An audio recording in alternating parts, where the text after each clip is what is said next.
పాత నిబంధన భక్తులకు కొత్త నిబంధన భక్తులకు తేడా ఏంటో మీకు చెప్పా, గుర్తుందా? అంటే పాత నిబంధన భక్తులు ఆత్మాభిషేకం వారికి పైగా ఉండేది, వారికి పైగా ఉండి ఆత్మదేవుడు కార్యాలు జరిగించేవాడు. సంసోను కానీ, దావీదు కానీ, ఎలియా కానీ, ఎలీషా కానీ, ఏ ప్రవక్తలైనా సరే, బాప్తిసం ఇచ్చే యోహాను కూడా తనకు పైగా ఆత్మదేవుడు ఉన్నాడు. కానీ కొత్త నిబంధన భక్తులు అట్లా కాదు. పెంతెకొస్తు పండుగ దినమందు పరిశుద్ధాత్మ దేవుడు దిగి వచ్చాడు, మనలోనికి ఆయన వచ్చాడు.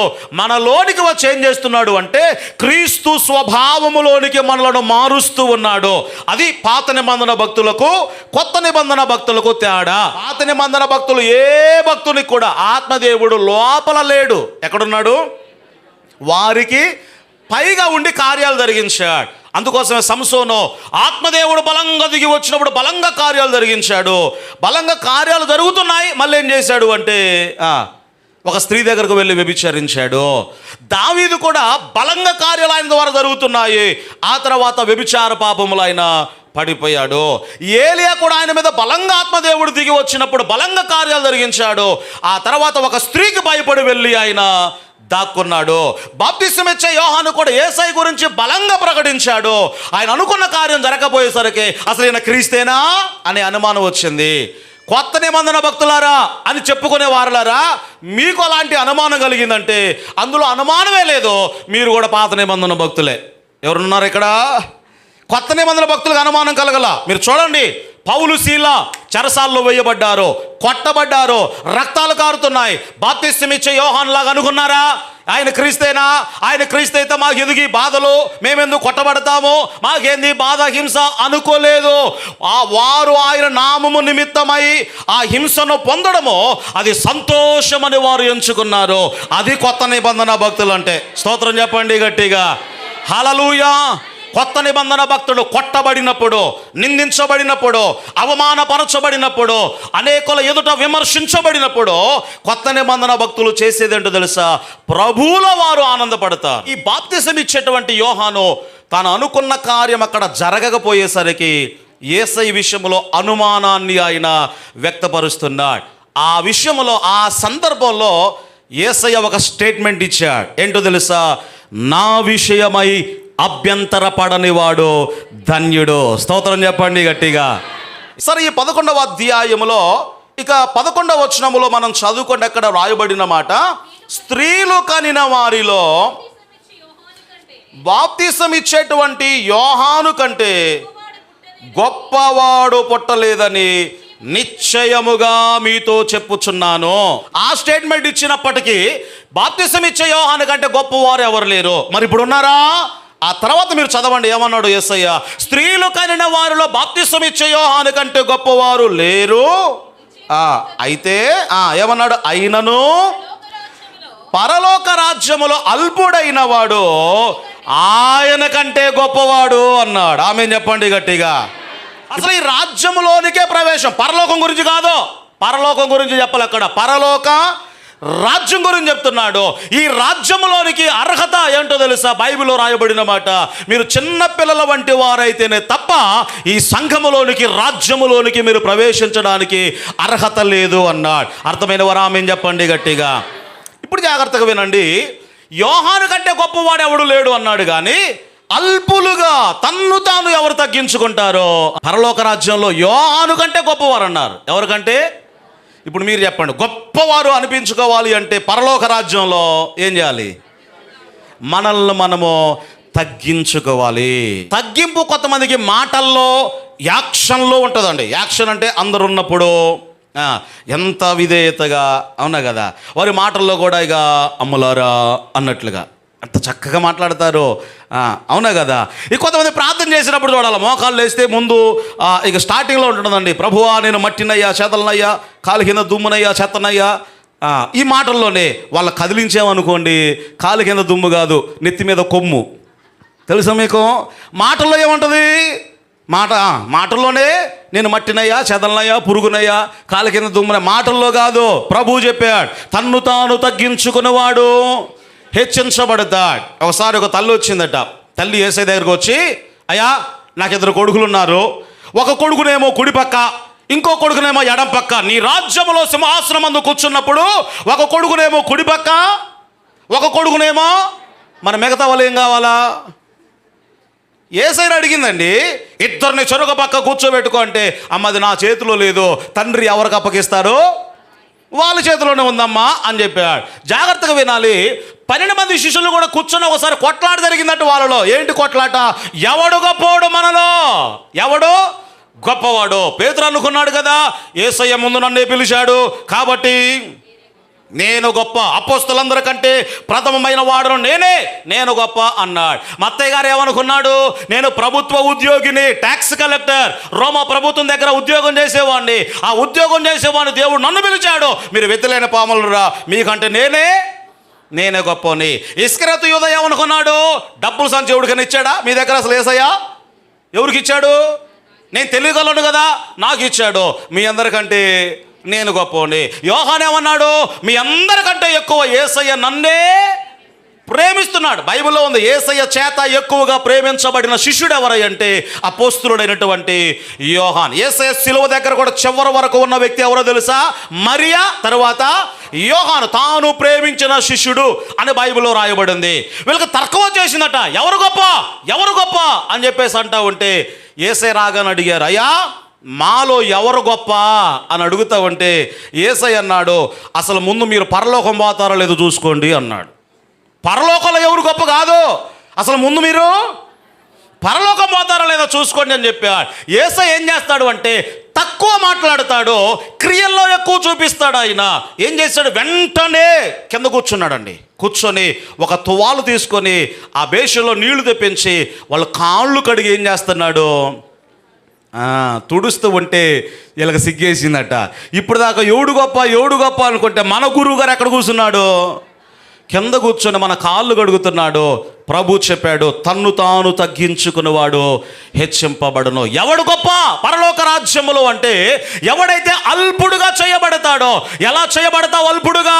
విధేయతను ఎలా నేర్చుకుంటావు అంటే నీకొచ్చేటువంటి ప్రతికూల పరిస్థితుల ద్వారా, నీకొచ్చేటువంటి భయంకరమైన శ్రమల ద్వారా, అది ఏ రకంగా అయినా రావచ్చు. నీ భార్య ద్వారా, నీ భర్త ద్వారా, నీ పిల్లల ద్వారా, ఆర్థిక ఇబ్బందుల ద్వారా ఏ రకంగా అయినా నీవు ఎదుర్కొనవచ్చు. ఆ ఇబ్బందులు ఎందుకు కొరకాయి అంటే దేవుడు నీకు విధేయతను నేర్పించాలి అనుకుంటున్నాడు ఆయన. అర్థమైన వారు స్తోత్రం చెప్పండి గట్టిగా. శ్రమల వలన ఏమి నేర్చుకుంటాం మనం? చెప్పాలి గట్టిగా. హెబ్రీ పత్రికలో నుండి క్రీస్తుని గురించి ఒక మాట వ్రాయబడింది. 5వ అధ్యాయము 7వ వచనముల నుండి మీరు చదువుకుంటే వ్రాయబడిన మాట. 5వ అధ్యాయం 7వ వచనం అంటే అర్థం ఏంటి? దేవుడై ఉన్న ఆయన శరీరధారిగా ఈ లోకానికి వచ్చాడు. శరీరధారి అయి ఉన్న దినములలో మహారోదనముతోనూ కన్నీళ్లతోనూ, అంటే అర్థం ఏంటి? మరణం నుండి తప్పించమని కాదు. దాని అర్థం ఏమిటంటే దేవుని సామర్థ్యం, తండ్రి అయిన దేవుడు ఎంత సామర్థ్యం కలిగిన వాడు అక్కడ చెప్తున్నాడు పౌలు భక్తుడు. మరణము నుండి రక్షింపగలిగిన ఆ శక్తిమంతుడు ఎవరైతే ఉన్నారో ఆ దేవునికి ఒక మనిషిగా యేసయ్య ఏం చేశాడు? చెప్పాలి గట్టిగా. ప్రార్థనలు చేశాడు, యాచనలను సమర్పించి భయభక్తులు కలిగి ఉన్నందున పరలోకం ఆయనను అంగీకరించింది.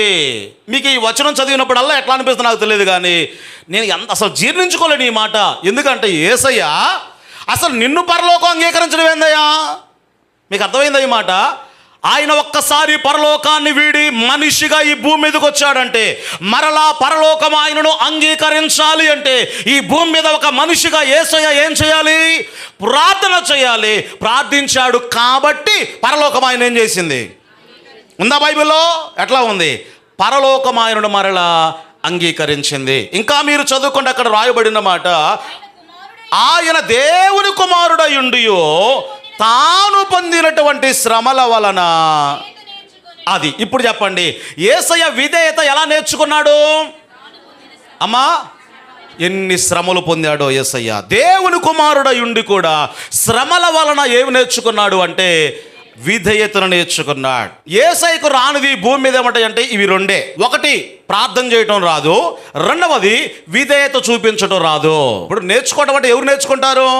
డ్రైవింగ్ నేర్చుకుంటున్నాడు అంటే అర్థమైంది, రాదు కాబట్టి నేర్చుకున్నాడు. అదేందయ్యా యేసయ్యగా ప్రార్థన చేయడం రాదా, విధేయత చూపించడం రాదంటే రాదు. ఎందుకు రాదు అంటే ఆయన మనిషిగా రాకముందు దేవుడై ఉన్నాడు కాబట్టి మనుషులందరూ దేవునికి ప్రార్థన చేయాలి, కానీ దేవుడు ఎవడికి ప్రార్థన చేయాల్సిన పని లేదు. ఒక మనిషిగా వచ్చి ఏమి నేర్చుకున్నాడు? ఆయన మనలాగానే ప్రార్థన నేర్చుకున్నాడు. రెండవది, మనుషులందరూ దేవునికి విధేయత చూపించాలి, కానీ దేవుడు ఎవ్వడికి కూడా ఆయన విధేయతను చూపించడు. ఒక మనిషిగా వచ్చి యేసయ్య ఏమి నేర్చుకున్నాడు అంటే విధేయతను నేర్చుకున్నాడు. పరలోక రాజ్యంలో ఎవరు గొప్పవారంటే ఇక్కడ అల్పులుగా ఉన్నవారే. మన అల్పులుగా చేయబడాలి, తన్ను తాను తగ్గించుకోవాలి. ఇక ఆ తర్వాత కింద వచ్చిన 11వ అధ్యాయములో 13వ వచనములో నుండి మరొక మాట మనం చదువుకుందాం. ప్రవచించుచు వచ్చిరి, ప్రవచించుచుండెను. మీకు మనస్సు ఉంటే రాబోవు ఏలియా ఇతడే. మీకు అంగీకరించేటువంటి మనస్సుంటే రాబోయేటువంటి ఏలియా ఇతడే. ఈ మాట చెప్పింది ఎవరు? యేసుక్రీస్తు. ఎవరిని బట్టి చెప్తున్నాడు? అంగీకరించే మనస్సు మీకుంటే రాబోయేటువంటి ఏలియా. మీకు అర్థం కాలేదని నాకు అర్థమైంది. అసలు ఈ వచనం ఎక్కడుంది పాత నిబంధనలో అంటే మలాకి గ్రంథం 4వ అధ్యాయము 5వ వచనంలో రాయబడిన మాట, యెహోవా నియమించిన భయంకరమైన ఆ మహాదినము రాకమునుపు నేను ప్రవక్తయగు ఏలియాను మీ యొద్దకు పంపిస్తాను. ఆమేన్ చెప్పండి గట్టిగా. ఈ ప్రవచనం ఇక పాత నిబంధనలో చివరి ప్రవచనం అండి ఇది. ఈ ప్రవచనం తర్వాత 400 సంవత్సరాలు దేవుడు సైలెంట్ అయిపోయాడు. ఇప్పుడు ప్రజలందరూ ఎదురు చూస్తున్నారు, ఏలియా రాబోతున్నాడు. ఏలియా మాత్రమే కాదు, మా కొరకు ఒక మెస్సయ్య రాబోతున్నాడు, ఆ తర్వాత కన్య గర్భంలో ఆయన జన్మిస్తాడు అనే మాటలు రాయబడ్డాయి కదా. ఆ దినాల్లో చాలామంది కన్యకలు పెళ్ళిళ్ళు చేసుకోకుండా మా గర్భాన పుడతాడేమో, మా గర్భాన పుడతాడేమో అని ఎంతమంది ఎదురు చూశారు. అంటే మెస్సియా కొరకు అందరూ ఎదురు చూస్తున్నారు. మెస్సియా రావడానికి ముందు ఎవరు రావాలి అంటే ఏలియా రావాలి. ఎవరు రావాలి? ఏలియా రావాలి. ఆ వచనాన్ని తీసుకొని యేసయ్య ఇక్కడ చెప్తున్నాడు. ఇప్పుడు మత్తయి శుభవార్త 11వ అధ్యాయములో ఇప్పుడు ఈ మాట చూడండి, ఆ మాట ఈ మాట దగ్గర పెట్టండి. ఇప్పుడు ఈ మాట చూడండి, ఈ సంగతి అంగీకరించుటకు మీకు మనస్సుంటే రాబోవు ఏలియా ఇతడే. ఎవరు? బాప్తిసం ఇచ్చే యోహాను గురించి చెప్తున్నాడు. అంగీకరించడానికి మీకు మనసుంటే రాబోవు ఏలియా అతడే. ఇప్పుడు మీరు చెప్పండి, ఏలియా వచ్చినట్టేనా? యేసయ్య ఏమన్నాడు అంటే మీరు అంగీకరిస్తే ఆయనే. అర్థమైందా మాట మీకు? ఏమన్నాడు? మీరు అంగీకరిస్తే ఆయనే రాబోయే ఏలియా, అంగీకరించకపోతే కాదు. ఇప్పుడు ఆ ప్రవచనం నెరవేరిందా? నెరవేరలేదా? నెరవేరలేదు. ఎందుకు నెరవేరలేదంటే బాప్తిసం ఇచ్చే యోహాను వారు అంగీకరించలేదు. ఆ కింద వచనాలు మీరు చదువుకుంటే వీడు దయ్యం పట్టినోడు అన్నారట బాప్తిసం ఇచ్చే యోహాను చూసి. ఏమన్నారు అంటే ఇప్పుడు ఆ ప్రవచనం నెరవేరలేదు. నెరవేరలేదు అనడానికి ఇంకో ఉదాహరణ ఏంటో తెలుసా? మలాకి గ్రంథంలో ఇందాక మీకు చూపించా కదా, ఏలియా ఎప్పుడు వస్తాడు అంటే మహాభయంకరమైన క్రీస్తు రాకడకు ముందు వస్తాడు. ఎప్పుడు వస్తాడు? మరి యేసయ్య మొదటి రాకడ భయంకరమైందా సంతోషకరమైందా? చెప్పాలి గట్టిగా. యేసయ్య మొదటి రాకడ అంటే భూమి మీదకి వచ్చింది ఆయన, అది భయంకరమైందా సంతోషకరమైందా? సంతోషకరమైంది. మరి భయంకరమైన మహాదినం ఏంటి? అది తీర్పు దినము. అంటే యేసయ్య రెండవ రాకడ. మొదటి రాకడకు ముందు బాప్తిసం ఇచ్చే యోహాను వచ్చాడు, కానీ ఆ ఏలియా ఆయన కాదు. ఏలియా ఎప్పుడు వస్తాడు అంటే క్రీస్తు రెండవ రాకడకు ముందుగా ఏలియా పంపబడతాడు. ఆ ఏలియా ఎవరో కాదు, ఒక సమూహముగా నూతన పురుషుడిగా మార్చబడినటువంటి జీవము కలిగిన దేవుని సంఘమే. గట్టిగా చప్పలు కొడుతూ ప్రభునామాన్ని గణపరచుదాం. హల్లెలూయా. ఎవరితో చెప్తున్నాడు ఈ మాట? ఇశ్రాయేలు ప్రజలారా, మరలా రానున్న దినాల్లో మహాభయంకరమైన తీర్పు దినము రాబోతా ఉంది. దానికి ముందుగా నేను ఏలియాను పంపబోతున్నాను. ఏలియా అంటే ఒక వ్యక్తి కాదు, ఒక సమూహం, ఒక సమూహము. ఇది ఇశ్రాయేలు ప్రజలకు చెప్తున్నాడు. మరి ఈ సంఘ పరిస్థితి ఎలా ఉంటుంది అంటే ఏలియా ఏ రీతిగా సపరేట్ చేయబడ్డాడో సంఘము కూడా అలాగే ఉంటుంది. ఏలియా ఒక్కడే ఒంటరిగా బయలు ప్రవక్తను ఆరాధించకుండా నేనొక్కడిని నా దేవుని కొరకు నిలవబడ్డాను అని ఏలియా ఎలా చెప్పాడో సంఘము కూడా ఈ లోకముతో సంబంధం లేకుండా ప్రత్యేకించుకొని వారు ఎలా ఉంటారట? ఒక ప్రత్యేకమైన జనాంగముగా వారు జీవిస్తారు. అపోస్తులుడైనటువంటి పౌలు ఎఫెసీ సంఘానికి వ్రాసినటువంటి పత్రిక 2వ అధ్యాయము 15వ వచనముల నుండి దేవుని వాక్యాన్ని ఈ సమయంలో మనం చదువుకుందాం. 2వ అధ్యాయము 15వ వచనములో వ్రాయబడిన మాట, ఇట్లు సంధి చేయుచు ఈ ఇద్దరిని అంటే ఎవరిద్దరిని? ఇశ్రాయేలు ప్రజలను, అన్య జనాంగాన్ని, వీళ్ళిద్దరిని కూడా తన యందు ఒక నూతన పురుషునిగా ఆయన సృష్టించాడు. ఒక్క పురుషునిగా. అర్థమైంది అక్కడ మీకు? అంటే ఇశ్రాయేలు ప్రజలను, అన్య జనాంగాన్ని కలిపి ఒక సంఘముగా, ఒక పురుషుడిగా దేవుడు ఏర్పాటు చేశాడు. నూతన పురుషుడు అంటే అదే జీవము కలిగినటువంటి దేవుని యొక్క సంఘము. లూకా శుభవార్త 1వ అధ్యాయము 15వ వచనముల నుండి దేవుని వాక్యాన్ని మనం చదువుకుందాం. అంటే ఎవరు అక్కడ? అతడంటే బాప్తిసం ఇచ్చేటువంటి యోహాన్. ఈ యోహాను ప్రభు దృష్టికి గొప్పవాడై ఉన్నాడు. ఆమె చెప్పండి గట్టిగా. యోహాను, బాప్తిసం ఇచ్చే యోహాను ఆ టైంలో క్రీస్తు చెప్పాడు, మీరు అంగీకరిస్తే ఏలియా ఈయనే. కాబట్టి మీరు అంగీకరించలేదు కాబట్టి ఆ ఏలియా ఈయన కాదు. మరి ఇప్పుడు ఏలియా వంటి స్వభావం కలిగిన వాడు ఎలా ఉంటాడై అంటే ప్రజల దృష్టికి కాదు, దేవుని దృష్టికి గొప్పవాడై ఉంటాడట. ఎవరి దృష్టికి? ఇప్పుడు మీరు చెప్పండి, ప్రజల దృష్టికి గొప్పవారుగా ఉన్నారా, దేవుని దృష్టికి గొప్పవారుగా ఉన్నారా? ఒక తల్లి క్రిస్మస్ ఆరాధన ఉంటుంది కదా, క్రిస్మస్ ఆరాధనకు వచ్చిన తర్వాత ఒక 5-6 వారాలు మందిరానికి రాలేదు, ఇక బంద్ చేసింది, అలిగేసి రాలేదట. మన దగ్గర జరిగింది కాదులే, ఒక సేవకుడు చెప్పాడు, వాళ్ళ చర్చిలో జరిగింది అది. 4-5 వారాలు రాలేదు. ఏందబ్బా ఎందుకు రాలేదు అని ఆలోచిస్తే ఆ తర్వాత పాస్టర్ గారు ఇంటికి వెళ్ళాడట. మరి అంటే లేవలేదు అనుకున్నారు ఏదో మొత్తానికి. మరి ఏంటమ్మా 4-5 వారాలు ఎందుకు రాలేదు అంటే ఆమె చెప్పి, మేము రావండిగా అన్నదట. అసలు ఏమైందమ్మా, ఏది పరిస్థితి అంటే, కనీసం సంఘంలో ఒక్కరు కూడా నన్ను పలకరించట్లేదు అన్నదట. ఎందుకు పలకరించలేదమ్మా అంటే, ఏమో క్రిస్మస్ కట్ట దాదాపుగా 18,000 రూపాయల పట్టుచీర కట్టుకొని వచ్చిందట. 18,000 రూపాయల పట్టుచీర కట్టుకొని వస్తే కనీసం ఒక్కరైనా ఎంత అయింది బాగుంది అని ఒక్కలు అనలేదట. ఎంత అయింది బాగుంది అని, కట్టుకో తప్పులేదు, కానీ ఎంత అయింది బాగుంది అంటే ఏమో కడుపు నిండిపోయేదే పాపం. కొంతమంది ఉంటారండి, ఎట్లా ఉంటారంటే, నువ్వు 50,000 రూపాయలు చేరుకున్నంత ఆనందం ఉండదు, కానీ ఎవరు నువ్వు వచ్చి అక్క ఎంత బాగుందో అన్నారనుకోండి, అసలు అంత దూరం వీళ్ళు కూర్చుంటారు. అవునా కదా? ఒక 2-3 అసలు బాగలేదు అన్నారనుకోండి, అది 50,000 రూపాయలు చేరైనా బీరువాల మురగాల్సిందే తప్ప ఏమో కట్టదో ఎవరికి ఇదో. తెలుసా మీకు? ఏమో కట్టదు ఎవరికి ఈ బుద్ధి కాదు. అంటే మనం ఎలా ఉన్నామో తెలుసా? ప్రజల దృష్టిలో గొప్పవారిముగా ఉండాలి. కానీ నిజమైన క్రైస్తవుడు ప్రజల దృష్టిలో కాదు, ఎవడు ఏమనుకున్నా పర్వాలేదు, ఎందుకంటే రేపు తీర్పు తీర్చేది ఈ ప్రజలు కాదు కదా. యేసయ్య ఎదుట నేను నిలవబడినప్పుడు, అమ్మా మీ ఆయన మంచోడేనా, మీ ఆవిడ మంచిదేనా, మీ అత్త మంచిదేనా అని ఎవరిని గురించి ఎవరిని ఆయన సాక్ష్యము అడగడు. వాని క్రియలను బట్టి యేసయ్య ఏం చేస్తాడు? తీర్పును తీరుస్తాడు. మరి అలాంటప్పుడు మనుషుల మెప్పు కొరకు నేనెందుకు బ్రతకాలి, మనుషుల మహిమ కొరకు నేనెందుకు బ్రతకాలి? ఎవడేమనుకున్నా పర్వాలేదు, నా యేసయ్య నా జీవితము ద్వారా ఆయన మాత్రమే మహిమపరచబడాలి. గల కారణం ఏమిటంటే రేపు నాకు తీర్పు తీర్చబోయేది ఆయనే. ఎవరి దృష్టిలో గొప్పవారిగా ఉండాలి? దేవుని దృష్టిలో. ఇంకో మాట మీకు చెప్పనా, మొదటి రాకడకు ముందు మార్గాన్ని సిద్ధపరచడానికి బాప్తిసం ఇచ్చే యోహానును దేవుడు పంపించాడు. అవునా కదా? యేసుక్రీస్తుకు మార్గమును సరళము చేయడానికి బాప్తిసం ఇచ్చే యోహానును దేవుడు పంపించాడు. ఇప్పుడు క్రీస్తు 2వ రాకడకు ముందు ఇశ్రాయేలు ప్రజలకు చెప్తున్నాడు కదా, ఏలియా వంటి ప్రవక్త వస్తాడు అన్నాడు. ఆ ప్రవక్త ఎవరో కాదు, జీవము కలిగినటువంటి దేవుని యొక్క సంఘం. ఆ ప్రజలకు చెప్తున్నాడు ఈ మాట. మొదటి రాకడలో మరి అందరూ సిద్ధంగా ఉన్నారంటే ప్రజలు సిద్ధంగా లేరండి. ప్రజలు సిద్ధంగా లేరు. క్రీస్తు 2వ రాకడ ముందు కూడా మనం గమనిస్తే ప్రజలు సిద్ధంగా ఉన్నారా? లవోదికీయ సంఘం గురించి మీకు చెప్పే కదా, యేసయ్య 2వ రాకడకు ముందు సంఘం అది. వాళ్ళు ఎలా ఉన్నారు అంటే, సంఘంలోనేమో సంఘ పద్ధతులు, లోకంలోనేమో లోక పద్ధతులు. అది యేసయ్య 2వ రాకడకు ముందు సంఘ పరిస్థితి. ఇప్పుడు జాగ్రత్తగా గమనించండి, క్రీస్తు 2వ రాకడకు ముందు సిద్ధపరచాల్సినటువంటి బాధ్యత ఎవరిది అంటే, బైబిల్ ఒక మాట రాయబడింది, నీవు సిద్ధపడాలి, నీతో పాటు ఉన్నటువంటి సమూహాన్ని కూడా నీవు సిద్ధపరచాలి. ఆమె చెప్పండి గట్టిగా. ఒకసారి ఒక పాస్టర్ గారు మీటింగ్కి వెళ్ళారట.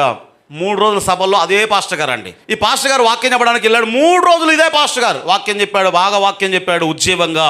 సంఘం బాగా బలపడ్డదట. ఆ తర్వాత ఒక యవనస్తుడు ఉద్రేకంగా పాస్టర్ గారి దగ్గరకు వచ్చాడు. పాస్టర్ గారి దగ్గరకు వచ్చి, అన్న బాగా చెప్పారన్న వాక్యం, అయితే ప్రతి సంవత్సరం కూడా ఇదే గ్రౌండ్లో మీటింగ్ జరగాలి, ఎంత ఖర్చు అయినా ఆ ఖర్చు నేను చూసుకుంటాను, వాక్యం చెప్పడానికి మీరే రావాలి అన్నాడట. ఏమన్నాడు? వాక్యం చెప్పడానికి మీరే రావాలి అంటే పాస్టర్ గారు నవ్వుకుంటే ఏమన్నాడు అంటే, ప్రతి సంవత్సరం ఏం తమ్ముడా, ప్రభు త్వరగా రానయ్య ఉన్నాడు, మనందరం కూడా వెళ్ళిపోతాం కదా, ప్రభు రాకడ సిద్ధంగా ఉంది, ఇంకా ఈ మీటింగులు వీటితో పనే ఉందిలే అంటే, ఆ కుర్రాడు ఏమన్నాడు తెలుసా, వస్తే ఆయన వస్తే పోయేవాళ్ళు పోతారులే కానీ నువ్వు మాత్రం మీటింగ్కి రావాల్సిందే, మీటింగ్ జరగాల్సిందే అన్నాడట. ఏమన్నాడు? యేసయ్య వస్తే పోయేవాళ్ళు పోతారులే కానీ ప్రతి సంవత్సరం మీటింగ్ జరగాల్సిందే, నువ్వు రావాల్సిందే. ఈడు పోడట, ఇక నువ్వు పోనీడట. అంటే కొంతమంది ఎట్లా ఉంటుంది, సంఘ కార్యక్రమాలు ఇట్లాంటి అన్నీ బాగానే ఉన్నాయి కానీ సిద్ధపాటు ఉందా అంతరంగంలో అంటే సిద్ధపాటు అనేది లేదు. కాబట్టి రాబోయే ఏలియా ఎవరో కాదు, ఏలియా ప్రత్యేకముగా తన్ను తాను ప్రత్యేకపరచుకొని ఎలా జీవించాడో జీవము కలిగినటువంటి దేవుని సంఘము కూడా అలాగే ఉండాలి. చివరికి ఒక మాట చదివించి ప్రార్థనలోనికి వెళ్దాం. మత్తయి శుభవార్తలోనికి వద్దాం. ఇక 11వ అధ్యాయము 17వ వచనము నుండి 19వ వచనం వరకు రాయబడినటువంటి మాటలు, మీకు పిల్లన గ్రోవులు ఊదితిమి గాని మీరు నాట్యమాడరైతిరి, ప్రలాపించితిమి గాని మీరు రొమ్ము కొట్టుకొనరైతిరి అని తమ చెలికాండతో చెప్పి పిలుపులాటలాడుకొను పిల్లకాయలను మీరు పోలి ఉన్నారు. ఈ లోకస్తులు ఏం చెప్తున్నారో తెలుసా, మేము పిల్లను గ్రోవి ఊదాము, దానికి మీరేం చేయలేదు, తాళం ప్రకారంగా డ్యాన్స్ చేయలేదు. ఆ తర్వాత ఏమన్నారు, మేము ఏడ్చాము, మేము ఏడుస్తుంటే మీరేం చేయలేదు, రొమ్ము కొట్టుకోలేదు. అంటే దీని అర్థం ఏంటి, మేము తానా అంటే మీరు తన్నానా అనలేదు. అంతేగా అర్థం. ఇంకా మీకు అర్థం కావాలంటే మీరు క్రైస్తవులు మాతో పాటు మీరు ఏకీభవించలేదు, అది దాని అర్థం. ఏమన్నారు, మీరు మాతో పాటు ఏకీభవించలేదు, మా ఆచారాలు మీరు ఆచరించలేదు. మేము పిల్లన గ్రోవి ఊదితే మీరేం చేయాలి, నాట్యం ఆడాలి, అంటే దానికి ఏకీభవించాలి. మేము ఏడుస్తుంటే మీరేం చేయాలి అంటే మాతో పాటు మీరు కూడా ఏకీభవించాలి. మీరు ఏకీభవించలేదు అన్నారు. వారిని బట్టి యేసయ్య చెప్తున్నాడు, ఇంకా వీళ్ళు ఎలాంటి గుంపో తెలుసా, అక్కడ బాప్తిసమిచ్చే యోహాను క్రీస్తు రెండు పక్క పక్కన పెట్టి యేసయ్య చెప్తున్నాడు, ఓరి పిచ్చోళ్ళారా, బాప్తిసమిచ్చే యోహానేమో ఒంటే ఆ చర్మాన్ని ధరించుకున్నాడు, ఆహార విషయంలో కూడా ఏం తిన్నాడు అంటే అడవిలో ఉన్నటువంటి మెడతలు, తేనె, ఇది మాత్రమైన ఆహారము. అంటే వస్త్రాల విషయంలోనూ ఆహార విషయంలో నియమాలు కలిగి ఉన్నాడు కదా, అట్లా ఉన్నాయని ఏమన్నారు వీళ్ళు, ఆడ దయ్యం పట్టినోడు అన్నారు. ఏమన్నారు, యోహాను దయ్యం పట్టినోడురా అన్నారు. యేసయ్యేమో అందరితో పాటు కలిసి భోజనం చేస్తున్నాడు, త్రాగుచ్చు ఉన్నాడు. త్రాగడం అంటే మద్యం కాదు, ద్రాక్షరసం కానీ నీళ్లు కానీ పానీయం కానీ అందరితో కలిసి భోజనం చేస్తున్నాడు. వస్త్రాల విషయంలో కూడా ఆయన నిలువుటంగిన చక్కటి వస్త్రాన్ని ఆయన ధరించేవాడు కాబట్టి ఈయననేమన్నారు అంటే ఈయన తిండిపోతాడు, తాగుబోతాడు అన్నారు. ఏమన్నారు, ఇప్పుడు మీరు గమనించండి, యోహాను ఏం తెలియలేదు, ఆయన ఆహార విషయంలో కూడా మితం కలిగి ఉన్నాడు కాబట్టి ఆయన ఏమన్నారు, దయ్యం పట్టినోడు అన్నారు. సరే యేసయ్య మరి ఆయన మంచి వస్త్రాలు ధరించుకున్నాడు, అందరితో కలిసి భోజనం చేస్తున్నాడు, కానీ ఈయన ఏమన్నారు, అట్లా ఉన్నా విమర్శించారు, ఇట్లా ఉన్నా కూడా విమర్శించారు. అది చెప్తున్నాడు యేసయ్య ఇక్కడ. బాప్తిసమిచ్చే యోహాను అలా ఉన్నా విమర్శించారు, యేసుక్రీస్తు ఎలా ఉన్నా కూడా మీరు విమర్శించారు. వీళ్ళ డ్యూటీ ఒకటే, ఏంటి, విమర్శించడం, ప్రతి దానిలో కూడా తప్పు పట్టుకోవడము. ఇంకా కొంతమంది సేవకులను ఎలా విమర్శిస్తారు అంటే వేరే సేవకులతో పోలుస్తూ ఉంటారు. వేరే సేవకులతో అంటే ఏంటి, అయ్యగారు తెల్లని అంగి వేసుకుంటాడు, మా అయ్యగారు తెల్లని అంగి చెప్పండి వేసుకోడు. కొంతమంది అయ్యగారులు కేరళ వాళ్ళలాగా మెసాలు తీసేస్తారు, ఈ అయ్యగారు మెసాలు ఉంచేస్తాడు. ఆ సంఘానికి వెళ్తే ఆ అయ్యగారు ఆ కార్యక్రమాలు చేస్తాడు, ఈ పాస్టర్ గారు. నువ్వు పోల్చాల్సింది వేరే సేవకుడితో కాదు, నీ సంఘ కాపరిని పోల్చాల్సింది వేరే సేవకుడితో కాదు. ఎవరితో పోల్చాలి అంటే డబ్బు విషయంలో యేసయ్య ఎలా వ్యవహరించాడో, ఆ తర్వాత లోక సంబంధమైన వాటి విషయాల్లో యేసుక్రీస్తు వారు ఎలా ఆయన వ్యవహరించాడో, ఆయన బోధ, పాపాన్ని ఖండించే బోధ, ఆయన బోధ ఎలా ఉంది, ఆయనతో పోల్చాలి తప్ప లోక సంబంధమైన సేవకులతో కాదు. కాబట్టి ఎప్పుడు కూడా సేవకుని విమర్శించడం కాదు, కానీ ఏం చేయొచ్చు అంటే గమనించాలి. ఏం చేయాలి, గమనించాలి. ఇక్కడున్న జనాలు ఉన్నారు చూసారా, వీళ్ళు ఒకటే పని పెట్టుకున్నారు, ఇక ఏంటి, ఏది చేసినా విమర్శించాలి, ఏం చేసినా కూడా విమర్శించాలి. యోహాను అట్లుంటేనేమో దయ్యం పట్టినోడు అన్నారు, యేసుక్రీస్తు ఏమో దానికి రివర్స్లో ఉంటే ఏమన్నారు, తిండిపోతూ అన్నారు. కనుక ప్రభునందు ఆత్మీయులరా, సరే ఎవరు ఏమనుకున్నప్పటికీ మన మాదిరి క్రీస్తు ఆయన వలె బ్రతకడానికి ఈ లోకంలో మనమందరము కూడా జీవించుదాం. దేవుని కృప మనందరికీ తోడై నడిపించును గాక.